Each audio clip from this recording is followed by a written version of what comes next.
Oi, pessoal, tudo bem com vocês? Eu espero que vocês estejam aproveitando o curso de Bioinformática até aqui. Eu ainda não recebi nenhuma dúvida de vocês, então eu acredito que esteja tudo bem. Mas caso não esteja, por favor, me procurem para a gente poder sanar todas essas dúvidas.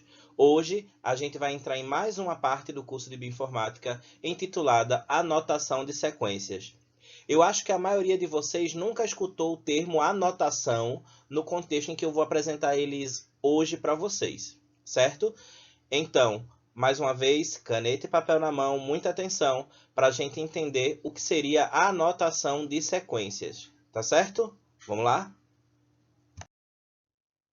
Então, antes da gente entrar propriamente dito no conceito de anotação, a gente pode revisitar as nossas últimas aulas e conversar um pouquinho de novo sobre o conceito, né, de banco de dados, que, como a gente viu, ele vem para organizar a informação biológica e para disponibilizar esses dados. Então, assim, os projetos de sequenciamento, genoma, transcriptoma, proteoma, eles precisam depositar as suas sequências em bancos de dados e nós, pesquisadores, podemos acessar essa informação nos diferentes bancos de dados. Vocês mesmos, em atividade, acharam alguns bancos de dados que trazem informação biológica acerca de um organismo, de um grupo de organismos, seja genoma, transcriptoma ou proteoma. E aí a gente discutiu os principais bancos, como o GenBank, PDB, o EMBL, o KEGG. A gente viu que existem bancos especializados em vias, como o KEGG, bancos que são para depósito de sequência, como o GenBank, tá certo? Eu acho que a maioria de vocês deve ter dado uma visitada no NCBI. Se não visitou, eu recomendo a visita, porque lá no NCBI, além de dados relativos às sequências, vocês vão encontrar dados também sobre artigos, sobre experimentos. Vale muito a pena dar uma olhada na plataforma. Com certeza na aula de hoje vocês vão dar um pulinho lá, até porque várias das ferramentas que a gente vai discutir aqui, ferramentas práticas em bioinformática, estão disponíveis lá no NCBI, tá certo? Então, antes da gente fazer as nossas consultas em bancos de dados, a gente precisa ter em mente o que seria a anotação, né? Porque se eu digo para você que você precisa entrar no banco de dados para realizar a anotação de uma sequência, talvez esse conceito, essa frase fique um pouco estranha. Então, quando a gente fala em anotação de sequência, significa que a gente tem uma sequência, seja um gene, seja uma proteína, em que a gente não sabe a função dela, ou a gente só tem a sequência de nucleotídeos, lá A, T, G, C, T, e a gente não sabe qual é a função daquele gene, quem é aquele gene, certo? Então, toda vez que a gente infere função, que a gente determina quem é um gene, o que é que ele é, o que ele faz, a gente está realizando um processo de anotação gênica nesse caso. Então, em bioinformática, quando vocês escutarem, vamos realizar a anotação de um genoma, então a gente tem um genoma, a gente não sabe quais genes estão lá. Então, no momento em que eu determino quais são os genes, quantos são, eu estou realizando um processo denominado de anotação, tá? Então, quando a gente vai num banco de dados para realizar essa anotação, a gente tem que ter em mente que a gente consegue responder algumas perguntas, como qual é a provável função de um gene, qual é a provável estrutura de uma proteína, e em que parte de genoma a gente encontra aquela sequência. Então, assim, analisando bancos de dados, fazendo a anotação, no final de uma anotação, eu tenho que saber a função de um gene, eu posso saber a estrutura de uma proteína, ou posso simplesmente saber em que posição do genoma um gene específico se encontra. E aí a gente vai ter a classificação dos bancos de dados primários e secundários. Um banco de dados primário é aquele que vai ter basicamente a sequência, ele pode ser um arquivo de texto em que eu vou ter todas as sequências de um organismo, onde eu vou ter depositado essas sequências, esse genoma, certo? E aí os principais que a gente tem disponível hoje são o GenBank, o EMBL e o DDBJ. Esses três bancos parecem diferentes, mas eles armazenam basicamente as mesmas sequências. A gente costuma dizer que esses três bancos eles são espelhados. Como assim? O que eu encontro num, eu vou encontrar no outro. O GenBank é o banco mais conhecido internacionalmente, o EMBL é europeu e o DDBJ ele é japonês, certo? E aí, nessa tela, vocês têm o visual de entrada do EMBL, por exemplo. Nele você pode fazer buscas por sequências de DNA, RNA, estrutura, expressão gênica. ou por palavras-chave, ou pela sequência. Com relação ao NCBI, que eu já tinha adiantado que ele é muito bom, a gente não tem um banco de dados específicos. Na verdade, o NCBI, ele ajunta esse monte de bancos e de recursos que a gente pode estar utilizando dentro da bioinformática, certo? E aí a gente tem o PubMed, o GenBank, GenPept, Genome, DBGSS, IST, SNP, e aí cada um com sua característica específica. O PubMed, por exemplo, é um excelente banco para você buscar artigos. Artigos para sua revisão, artigos para os seus estudos, para as suas discussões, certo? Além desses, a gente também pode citar como banco primário o Uniprot, que é um banco voltado para proteínas, é um banco muito bom para anotação. Nele você pode fazer buscas utilizando palavras-chave, como assim? Você vai lá e escreve o nome da proteína que você quer, por exemplo, proteína quinase. Então eu escrevo quinase, lembrando que eu tenho que escrever em inglês, tá certo? Que a maioria desses bancos são internacionais. E aí, a partir do nome quinase, ele vai me trazer todas as informações, todas as sequências de quinase que ele tem lá depositadas. Ele vai trazer algumas informações adicionais, como, por exemplo, a função, os domínios conservados, outras informações inerentes a essa proteína que eu coloquei para fazer a busca. Um fator interessante do Uniprot é que o Uniprot ele tem um sistema de curadoria. O que é isso? Algumas pessoas, alguns pesquisadores, eles vão conferir se aquela informação sobre aquela proteína ela é verdadeira. E aí, quando a gente tem essas informações confirmadas, ou seja, informações em que foi feita a curadoria, as sequências elas vão ter esse símbolo da estrela dourada. Vocês conseguem ver que tem uma estrelinha dourada lá, com relação a algumas proteínas, ou seja, indicando que essas proteínas elas foram conferidas manualmente, então elas têm uma grande confiabilidade. Outro banco primário é o PIFAM. O PIFAM ele também é muito voltado para proteínas, mas diferente do Uniprot, ele não é só anotação, ele é muito mais voltado para a presença de domínios conservados. É a segunda vez que eu falo domínios conservados e vocês talvez não entendam o conceito de domínio conservado. E aí a gente tem que voltar lá para as aulas de bioquímica, onde a gente aprende a estrutura de proteína. A gente aprende que a sequência determina a estrutura e a estrutura determina a função da proteína. Como assim?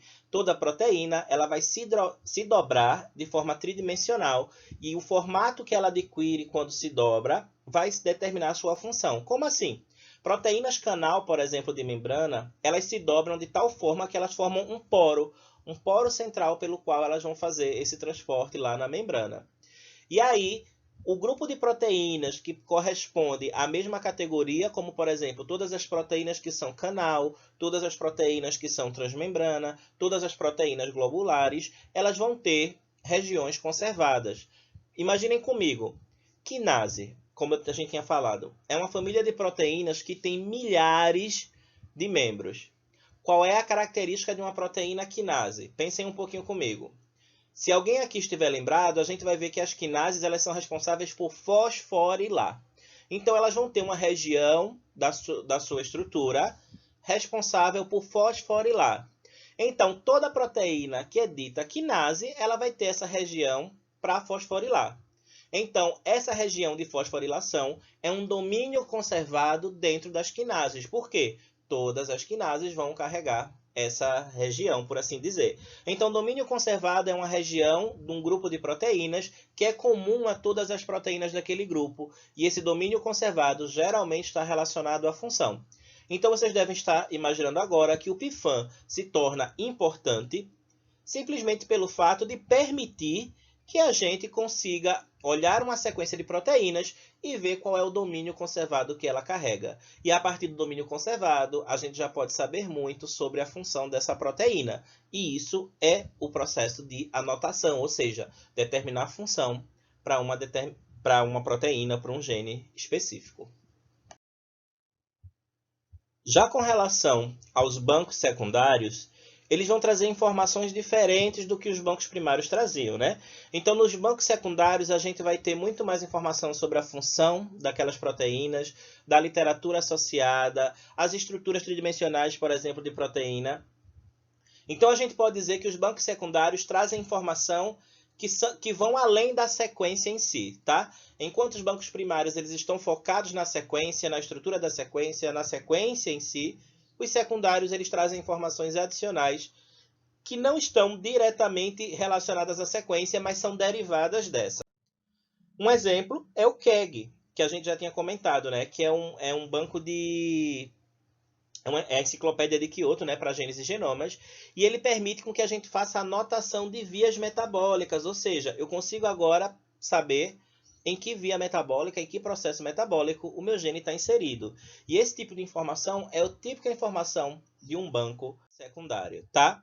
Lá no KEGG Pathways, que é um subbanco dentro do KEGG, a gente consegue determinar, por exemplo, quais enzimas, quais genes estão relacionados a uma via específica, com quem eles interagem, quem inibe, quem ativa.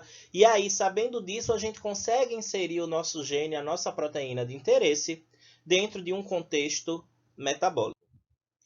Outro banco secundário muito interessante é o Gene Ontology, que o Gene Ontology ele foi pensado para padronizar essa anotação gênica. Pensem comigo.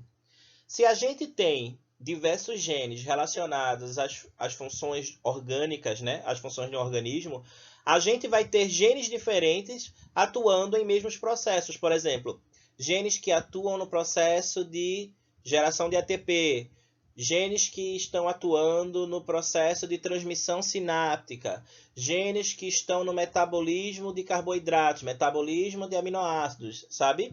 Então a gente tem genes que estão atuando nesses metabolismos. E alguns desses genes, inclusive, atuam em mais de um processo.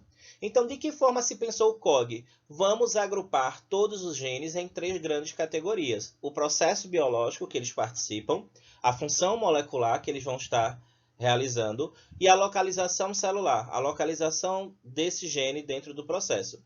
E aí a gente consegue agrupar isso. Imaginem isso, uma taxonomia da anotação, sabe? Família, gênero, espécie, é a mesma coisa. Então eu vou ter categorias mais basais, certo? E categorias mais altas. Então imaginem que o GO é um jeito de eu categorizar o meu gene, a anotação do meu gene, em diferentes níveis. Algumas vezes eu vou conseguir anotá-lo de forma muito detalhada e algumas vezes menos detalhada. João, o que seria esse menos detalhado? Por exemplo, se a gente pensar em uma família gênica chamada fator de transcrição, os fatores de transcrição eles vão estar relacionados à ativação ou inibição da expressão gênica de algum gene específico, tá?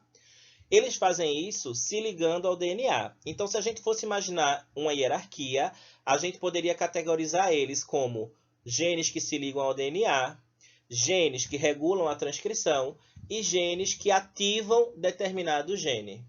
Algumas vezes eu vou conseguir as 3 categorias. Algumas vezes, quando eu for anotar, eu só vou conseguir descobrir que ele se liga ao DNA. Apesar de parecer uma anotação muito básica, uma anotação que não me diz muito, saber que um gene se liga ao DNA já me dá pistas de que funções esse gene pode carregar. Então, o banco GO, o Gene Ontology, é um banco muito bom para quando a gente quer determinar quais processos biológicos estão ocorrendo no organismo em uma determinada situação, ou ele é capaz de realizar, tá? Além desses bancos de dados que eu falei, a grande maioria deles público, a gente tem uma categoria de bancos de dados muito interessante, que são os bancos privados.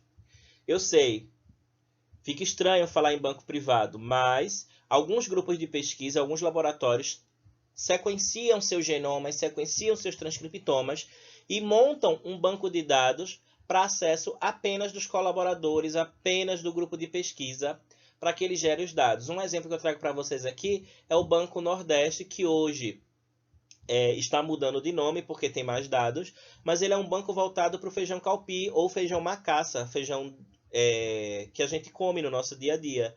E apenas os pesquisadores do nosso grupo de trabalho têm acesso aos dados dessa cultura. Existem outros bancos, como o Banco GenoSoja, que é um banco privado para os dados de soja aqui no Brasil. A gente já teve bancos privados para cana, para eucalipto. Então, assim, é comum existirem, além dos bancos públicos, muita informação privada aos laboratórios que estão desenvolvendo pesquisas, tá certo? Então, se a gente pensar, por exemplo, um cenário hoje do coronavírus, a gente deve ter alguns bancos de coronavírus que são exclusivos dos laboratórios que estão desenvolvendo vacina, por exemplo. No futuro, esses dados eles vão ser disponíveis para a população em geral, mas hoje eles são restritos ao grupo de pesquisa. Então, o que é que eu devo pensar quando eu for fazer uma anotação? Quando eu for anotar um gene, quando eu for anotar uma proteína? Eu tentaria responder essas 3 perguntas dessa imagem à esquerda, certo? Onde, o que e como. Então, se eu quero entender como é que um gene funciona, eu tenho que entender onde ele está localizado, o que ele é, né? O que é que ele é, propriamente dito, e como ele vai atuar dentro de um processo biológico, dentro do metabolismo.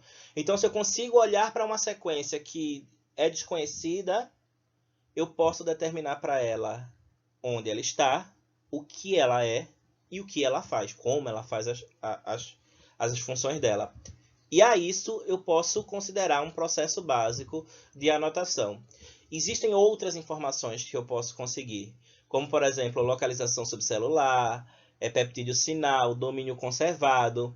E aí, nessas 2 outras gravuras, eu tenho algumas outras alternativas para anotação. Mas se eu responder onde, o que e como, eu já estou num bom caminho, certo? E aí a gente tem que pensar em anotação em 2 grupos diferentes, a anotação estrutural e a anotação funcional.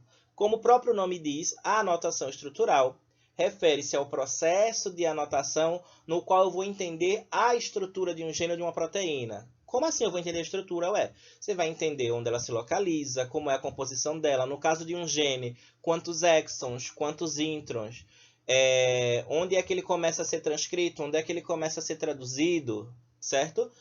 Com relação à proteína, qual o domínio conservado, quantos segmentos transmembrana ela tem, alfa-hélice, folha beta, ou seja, tudo que diz respeito sobre a estrutura. Já na anotação funcional, novamente, o nome já diz, é tudo aquilo relacionado à função. Se ela faz algum processo específico dentro do metabolismo, se ela tem uma função mais ativa, se ela na verdade é uma proteína mais estrutural, enfim, como é que uma proteína ou um gene vão estar se relacionando dentro aos processos orgânicos, por assim dizer. E aí a gente pode dizer que a anotação é o processo de identificação, localização do gene e de suas regiões codificantes. É basicamente tudo que a gente pode fazer com as sequências genômicas, utilizando métodos computacionais, ou seja, utilizando a bioinformática, e correspondem também às análises mínimas, para que a gente possa depositar a sequência no GenBank. Como assim? Se eu quero depositar uma sequência minha em um banco de dados, ela tem que ter um nível de anotação. Eu tenho que informar para o banco de dados o que ela é, o que é que ela faz. Eu não posso depositar ela sem ter essas informações. E aí, muita atenção agora nessa imagem que está aparecendo em tela, a gente tem uma rotina básica de anotação. E eu quero que vocês prestem atenção nessa rotina básica de anotação, porque no nosso curso de Introdução à Bioinformática, a gente vai realizar essa anotação básica para tentar determinar a função de genes e proteínas. Que genes e proteínas? Vocês devem estar se perguntando. Não se preocupem, lá no mural do Classroom, eu vou disponibilizar para vocês algumas sequências e vocês vão ter que dizer para mim quem elas são, o que é que elas fazem, baseado em anotação. Mas não se desesperem, a gente vai subindo um degrau por vez. Então, de maneira geral, a nossa anotação básica começa por uma busca por homologia, via BLAST. BLAST é o nome do programa de alinhamentos, a gente vai conversar sobre ele mais adiante. Então, o que seria essa busca por homologia? Parem e pensem comigo. Eu tenho um gene que eu acabei de sequenciar. Eu não sei o que ele é, mas é um gene que existe no meu organismo e talvez exista em outros organismos. Então, o que é que eu posso fazer? Eu posso comparar esse meu gene que eu não conheço com os genes já conhecidos e achar quais se parecem com o meu. Por quê? Por homologia, ou seja, se são iguais, eles devem ter a mesma função. E aí vocês podem pensar, como é que eu comparo genes e proteínas? Eu digo para vocês que é simples, é só olhar a sequência. Se eu tenho 2 sequências que são iguais, eu posso dizer com certa tranquilidade que elas são a mesma coisa ou são coisas muito parecidas. E se as coisas são parecidas, eu posso dizer que elas têm a mesma função, tá? Então, quando eu faço uma busca por homologia via BLAST, eu já começo determinando presença e ausência. Se o gene existe ou se o gene não existe. Localização, eu consigo ver onde esse gene, a qual genoma, a qual cromossoma, a qual região do genoma esse gene vai estar relacionado. E eu posso também analisar em termos de qualidade. Esse meu gene, ele é muito similar ou ele é pouco similar ao do banco de dados? Com quanta certeza eu posso dizer que esse gene parece ou não parece com a sequência depositada no banco de dados, tá? Depois que eu faço essa anotação inicial do relação ao gene, eu posso fazer a tradução dele. Como assim a tradução? Ué, o gene vai virar RNA, que vai virar uma proteína. Então eu quero saber qual proteína esse meu gene vai gerar, porque a partir da proteína eu consigo trazer mais informações para o dado. Então eu preciso fazer o processo de tradução desse gene. Mas a tradução não é feita na cell-office exatamente, e a gente simula essa tradução no computador. A gente vai pegar essa sequência e vai traduzir ela na proteína específica. Como é que eu faço isso? Eu procuro o quadro aberto de leitura. Agora, nesse momento, eu preciso que vocês prestem atenção. Se a gente tem uma sequência de RNA, ela vai gerar uma sequência de proteína, mas ela é lida em trincas, ou seja, o código genético vai utilizar 3 nucleotídeos para determinar qual é o aminoácido que vai naquela posição. Então, se eu vou começar a ler a minha sequência do primeiro, do segundo ou do terceiro nucleotídeo, dependendo de qual nucleotídeo eu começo, eu vou gerar proteínas diferentes. Então, eu preciso determinar qual é o quadro de leitura correto da tradução. Qual é a ORF da minha tradução, tá certo? E a gente vai conversar sobre isso um pouquinho mais para frente. Eu vou fazer também uma análise da região funcional dela, ou seja, eu vou determinar os domínios conservados que existem nessas proteínas que eu acabei de traduzir. E aí a ferramenta que a gente usa para isso é o CD Search, tá? E por fim, a gente pode submeter elas a uma análise de ontologia gênica para determinar quais são os processos biológicos e qual é a atividade e onde elas estão localizadas dentro de um processo orgânico. Essa é a anotação básica que vocês têm que ter em mente. Por quê? Ela é a base dos estudos de bioinformática. Hoje, a gente tem ferramentas mais avançadas, a gente tem processos e métodos mais avançados, mas um bioinformata que está começando, ele precisa saber esses passos básicos aqui. Por quê? Em qualquer laboratório que ele esteja e ele recebe uma sequência que ele não sabe o que é, ele vai ter condições de determinar quem é ela, o que ela faz e onde ela está localizada. Ele consegue realizar um processo de anotação bem feito. Quando a gente pensa em alinhamento de sequências, a gente tem que ter em mente que existe mais de um tipo de alinhamento, tá? A gente pode classificar os nossos alinhamentos em alinhamentos simples e múltiplos e alinhamentos locais e globais. Com relação aos alinhamentos simples, eles são aqueles realizados entre duas sequências. Como assim? Eu tenho a minha sequência de interesse e eu tenho uma outra sequência e eu quero saber se elas são iguais, se elas são similares. Então, o alinhamento que eu faço entre duas sequências é conhecido como alinhamento simples, tá? Nesse tipo de alinhamento, existem alguns termos que a gente tem que ter em mente. Um deles é o conceito de carry and subject. Carry é a sequência que eu estou comparando. E subject é a sequência que existe lá no banco de dados e que eu vou comparar com a minha carry, tá? Existem algumas medidas que me dizem a confiabilidade desse alinhamento. São elas o score, o evalue ou expect, a identidade e o sentido, que é o strand. Aqui, nos nossos trabalhos, a gente vai focar no evalue e na identidade. E também a gente pode olhar o score. Então, se a gente olhar esse alinhamento aqui, a nossa subject e a nossa carry, elas alinham em 100% de seu comprimento, tá certo? Elas possuem um score de 652 e um evalue de 0. A gente vai entender já já o que é que esses dados significam. Além do alinhamento simples, a gente vai ter o alinhamento múltiplo. Como o próprio nome pode dizer, é quando eu alinho mais de duas sequências. João, para que isso me serve? Isso me serve para fazer uma anotação? Sim, e não é comumente utilizada para isso.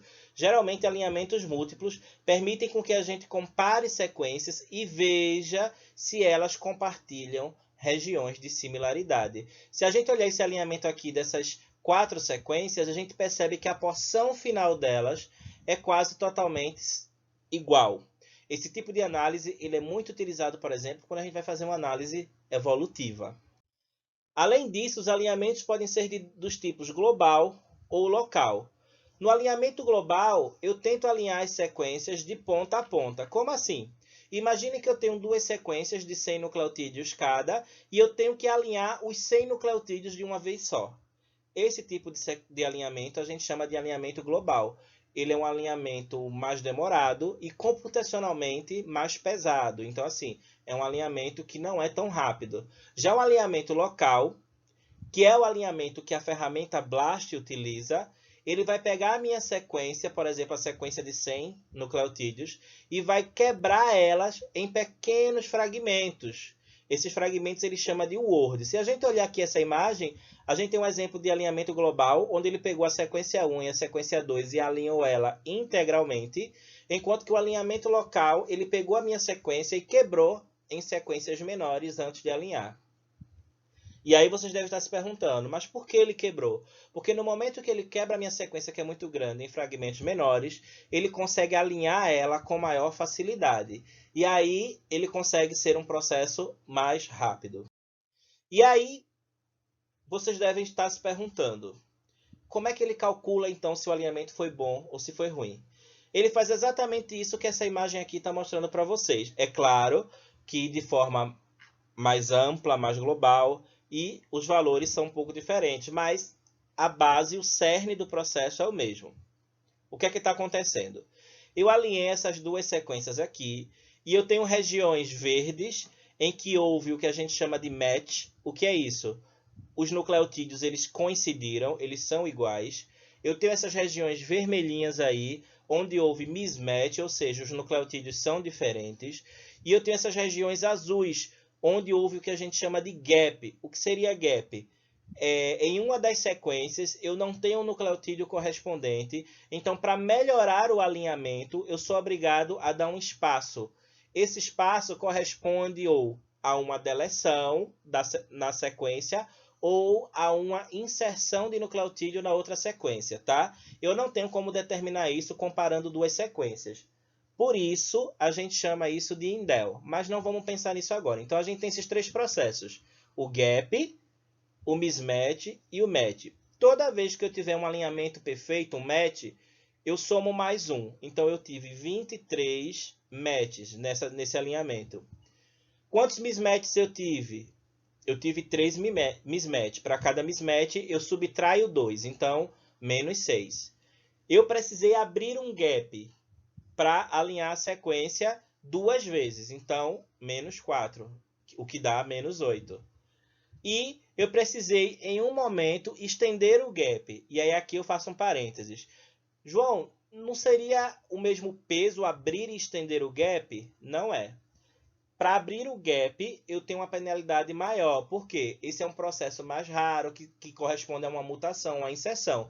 Mas no momento em que eu tenho uma mutação naquela região, a mutação ela pode ter sido de 1, 2 ou 3 nucleotídeos. Então, o peso para estender o gap, ele acaba sendo menor. Então, se a gente fizer o somatório dos nossos pontos aqui, a nossa sequência tem um score 3.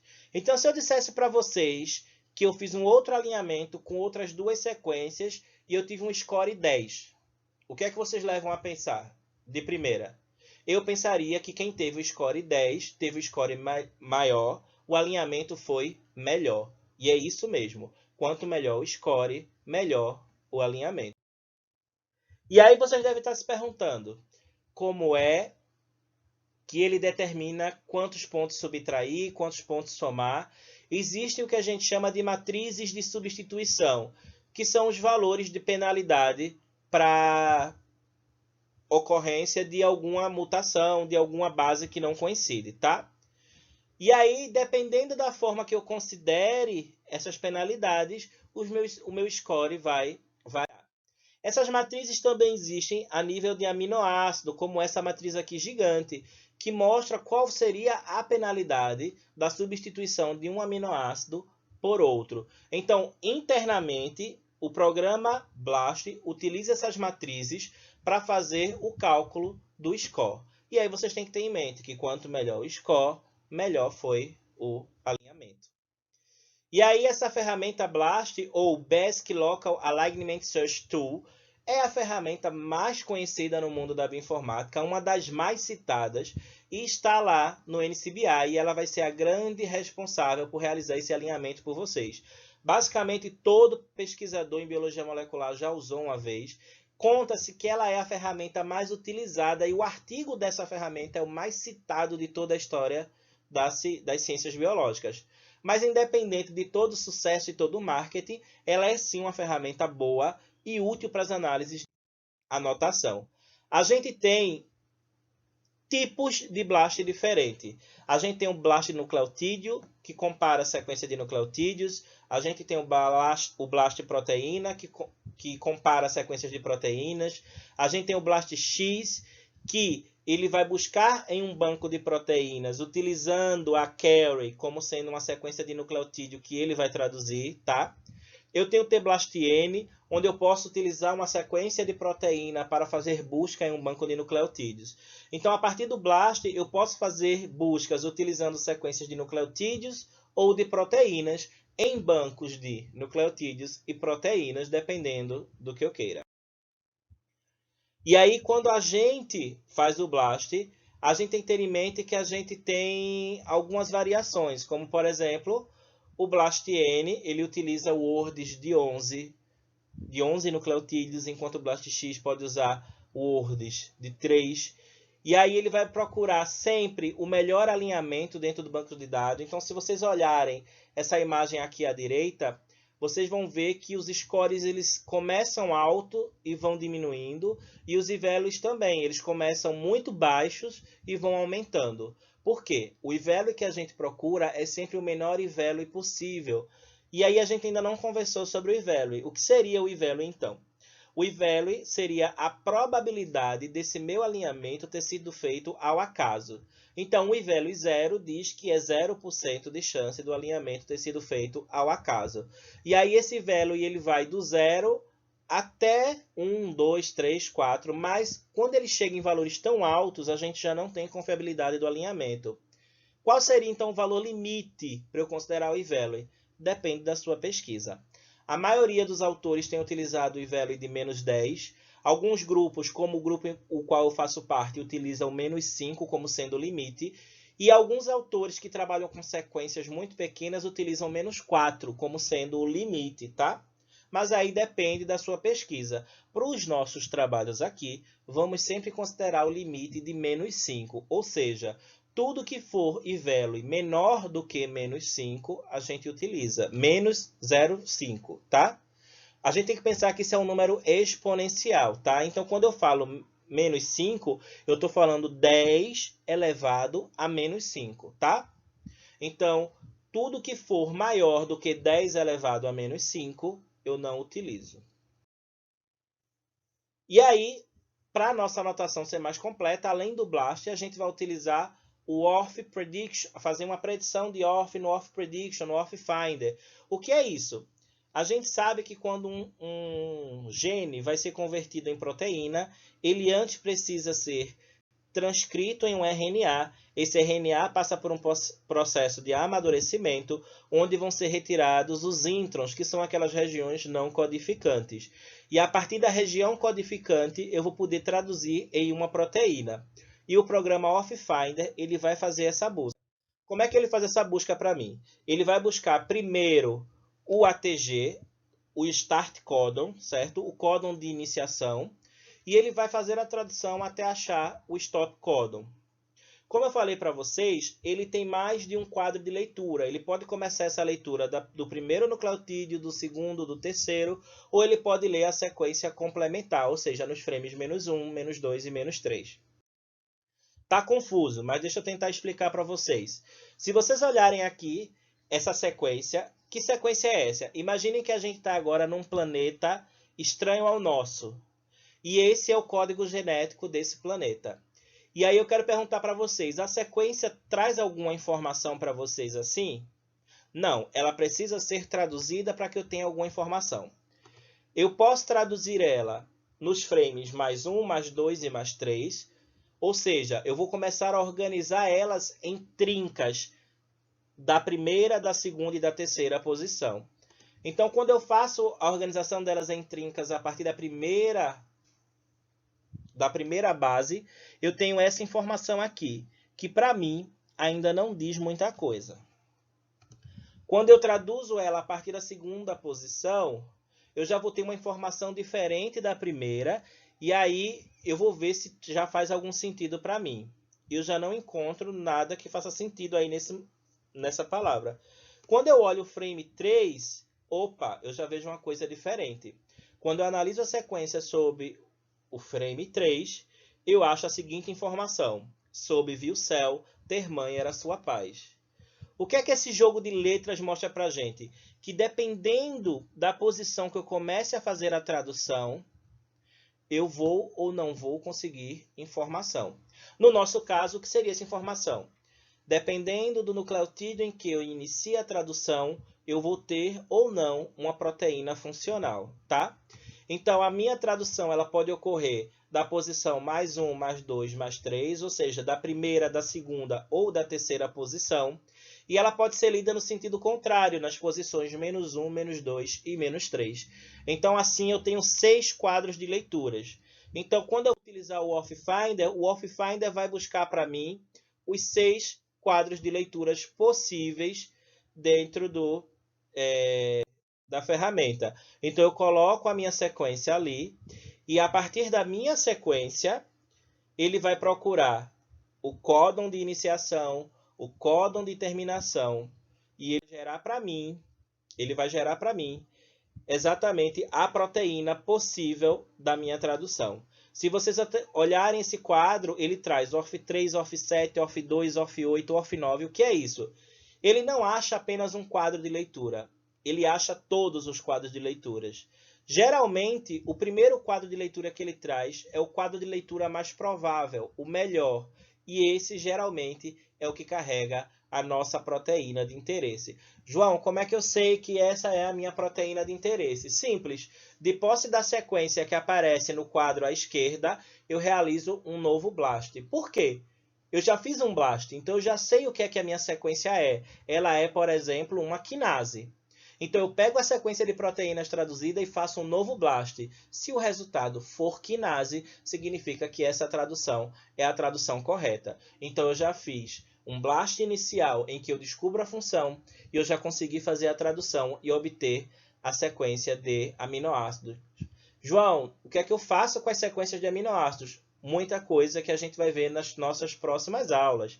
Eu posso pegar essa sequência de aminoácido e ir atrás de domínio conservado, eu posso pegar essa sequência de aminoácidos e procurar a estrutura tridimensional da proteína, eu posso pegar essa sequência de aminoácidos e procurar a localização subcelular, certo? Então, a anotação continua com essa sequência de proteínas, que é resultado da tradução da nossa sequência de nucleotídeo.